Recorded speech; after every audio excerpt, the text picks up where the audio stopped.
আপনাদের বাসায় যখন মেহমান আসবে বাটা মাছের এই রেসিপিটা বানিয়ে খাওয়াতে পারবেন।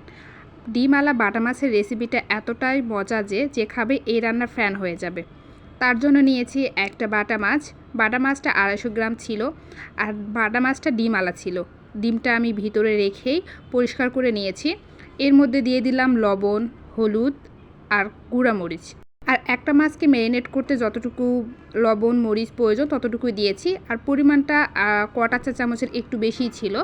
উল্টিয়ে পাল্টিয়ে ভালোভাবে মাছটা ম্যারিনেট করে নিতে হবে, আর কাটা অংশগুলো হাত দিয়ে ভালোভাবে মশলাগুলো মেখে নিতে হবে। আর ডিমটা সহ করলে এর টেস্টটা কিন্তু আরও ভালো আসবে। তার জন্য একটা মশলা তৈরি করব।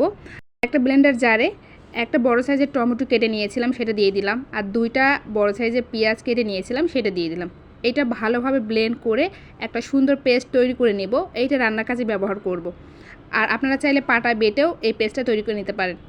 চুলে একটা প্যান বসিয়ে দিয়েছি, আর এখানে 3 টেবিল চামচ পরিমাণ তেল দিয়ে দিলাম। আর এইদিকে প্যানটা গরম হয়ে আসছে, এখানে মাছটা দিয়ে দিব। ভেজে রাখা মাছটা দিয়ে দিলাম। আর চুলার আঁচটা মিডিয়ামে রেখে মাছটা ভেজে নিতে হবে। এক পাশ ভাজা হয়ে গিয়েছে, উল্টিয়ে আরও এক পাশ ভেজে নিব। মাছটা যখন কুক হয়ে যাবে 2 পাশ একটু সাবধানে নেড়ে চেড়ে উল্টিয়ে পাল্টিয়ে দিতে হবে। মাছটা 2 পাশ ভাজা হয়ে গিয়েছে, এর থেকে বেশি করে ভাজার প্রয়োজন নেই। এখন মাছটা উঠিয়ে নিলাম।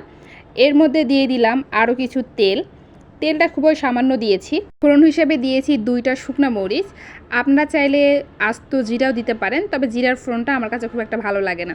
এর মধ্যে বেড়ে রাখা টমেটো আর পেঁয়াজের পেস্টটা দিয়ে দিলাম, আর ব্লেন্ডার জারটা ধুয়ে পানি দিয়ে দিলাম। মশলা অ্যাড করব। প্রথমে দিয়ে দিলাম লবণ, গুঁড়া মরিচ আর হলুদ।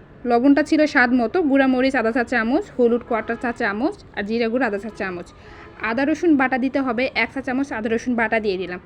মশলাগুলো ভালোভাবে মিশিয়ে নিতে হবে। টমেটো পেঁয়াজ কাঁচা ছিল, ভাজা হয়নি, এই জন্য সময় নিয়ে কিছুক্ষণ মশলাগুলো কষিয়ে নিব। 2 থেকে 3 মিনিট এভাবে কষাই নিলে দেখবেন যে মশলার কালারটা অনেকটা চেঞ্জ হয়ে যাবে।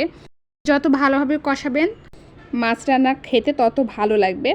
এভাবে আরও 2-3 মিনিট ভেজে নিয়েছি। এরপর মাছটা দিয়ে দিলাম।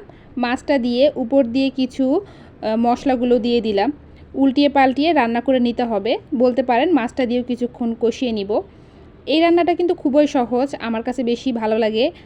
এভাবে যদি মাছ রান্না করে খাওয়া যায় দেখবেন যে এই মাছের স্বাদ তো দ্বিগুণ হয়ে যাবে। বাটা মাছ এমনি থেকে অনেকটাই মিষ্টি, খেতে অনেক সুস্বাদু। তো মাছটা দিয়েও 2-3 মিনিট এভাবে কষিয়ে ভুনে নিলাম। আর উপর দিয়ে 1/2 কাপ পরিমাণ পানি দিয়ে দিলাম। পানিটা খুবই সামান্য দিতে হবে, 1/2 কাপের একটু বেশি দিয়েছি। এরপর ঢাকনা দিয়ে 5-7 মিনিট রান্না করে নিয়েছি। 5-7 মিনিট পর পানিগুলো অনেকটাই শুকিয়ে গিয়েছে। আর এভাবে ঢাকনা উঠিয়ে আরও 2-3 মিনিট রান্না করে নিয়েছি। এভাবে রান্নায় খুব বেশি ঝোল রাখা যাবে না, তবে ঝোলটা একটু মাখো মাখো রাখতে হবে। আর মাছটা রান্না হয়ে গিয়েছে, চুলা থেকে নামানোর পর ঝোলটা অনেকটাই টেনে যাবে। এই অবস্থায় চুলা থেকে নামিয়ে নিলাম।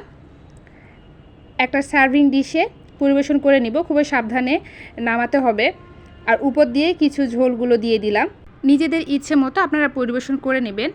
আর এই রান্নাটা এতটাই টেস্টি আর মজার ছিল যে আমার হাজব্যান্ড অনেক বেশি পছন্দ করেছে। আশা করছি আপনাদেরও এই রেসিপিটা অনেক ভালো লাগবে। মেহমান আসলে এই রেসিপিটা অবশ্যই একবার ট্রাই করে খেয়ে দেখবেন। ভীষণ মজা, লোভনীয় পাশে থাকবেন। ধন্যবাদ সবাইকে।